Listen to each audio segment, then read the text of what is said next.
सर्वप्रथम नमस्कार, तुमचे या ब्लॉगमध्ये सहर्ष स्वागत करते। आज आपण कोणाला तरी भेटणार आहोत।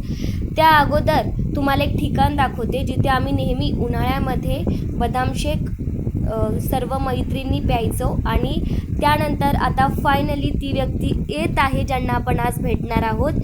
तर बघू शकता आपण। आणि हे काय व्हिडिओ चालू केल्यानंतर कळाल्यानंतर मॅडम लगे हसायला लागल्या।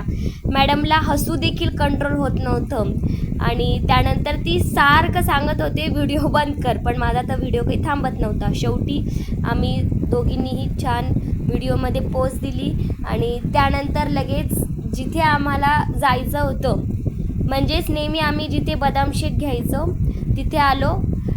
खूप सुंदर असा बदाम शेक इथे मिळतो। तर मग आज वाटलं की आज खूप बऱ्याच दिवसानंतर आम्ही भेटलो होतो। तर बघू शकता तुम्ही, प्रचंड ऊन होतं। ऑफिसवरून आले आणि लगेच तिला भेटले। तर फायनली आपला बदाम शेकही आला आणि आता घेतला।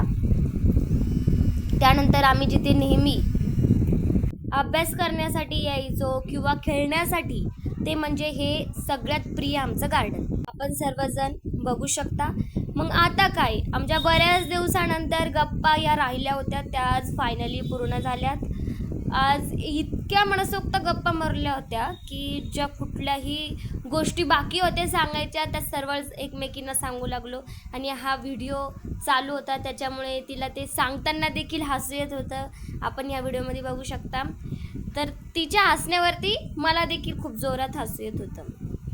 मग थोडे फोटोज वगैरे क्लिक करावं म्हटलं, मग आम्ही एकत्र फोटोज वगैरे क्लिक केले आणि शेवट बघू। हॅलो, ही आहे नायरा। जय महाराष्ट्र।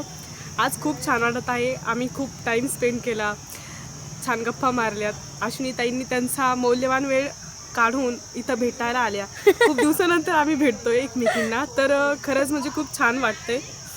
आणि ओके थँक्यू।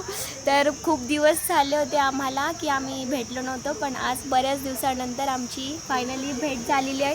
म्हणजे आम्ही प्लॅन करायचो, कधी तिला टाईम नसायचा तर कधी मला टाईम नसायचा, पण आज दोघींनीही वेळातला वेळ काढून आज खूप साऱ्या गप्पा गोष्टी केलेल्या आहे। काही मागच्या ज्या आठवणी आहेत त्या आठवणी आज काढल्या, त्या आठवणींना उजाळा दिला आणि आज फायनली भेटलो।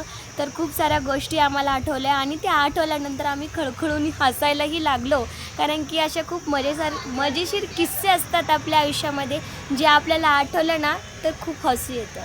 चला तर मग इथेच ब्लॉगला एंड करते। ब्लॉग आवडला असेल तर नक्की लाईक करा, कमेंट करा, शेअर करा आणि चॅनलला सबस्क्राईब करायला विसरू नका। धन्यवाद। जय हिंद, जय महाराष्ट्र। भेटूया पुढच्या ब्लॉगमध्ये।